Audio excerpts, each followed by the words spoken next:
Wanted to bring a new experience no one knows. ఇప్పుడు అంటే పోనీ జనాలకు తెలుసు, మీకు ఇదివరకు వచ్చి రేజ్ రూమ్ అంటే ఏమర్థమయ్యేది, ఏంటి సామాన్లు పాలు కొడతారా, హానెస్ట్లీ అలాంటివి అనేవారు. ఏంటి సామాన్లు పాలు బిజినెస్ సెంటర్ పిచ్చాడవా నువ్వు అనేవారు. ఇంట్లో వాళ్ళు ఏమన్నారు? ఇంట్లో వాళ్ళ ఇదిగో మా మమ్మీ తాయెత్తు కట్టింది పిచ్చి పట్టిందేమో అని.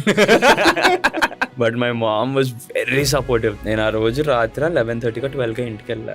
సో రాత్రి మా మమ్మీ పడుకుంటే మా అమ్మని లేపుతాను. ఐడియా చెప్పగానే అని పడుకునిపోయింది.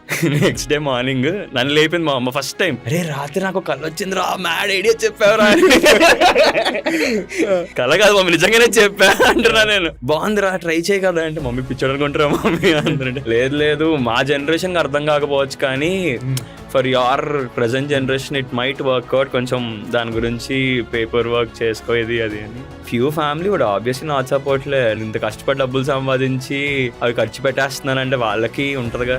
Fortunate enough to have people around me back then.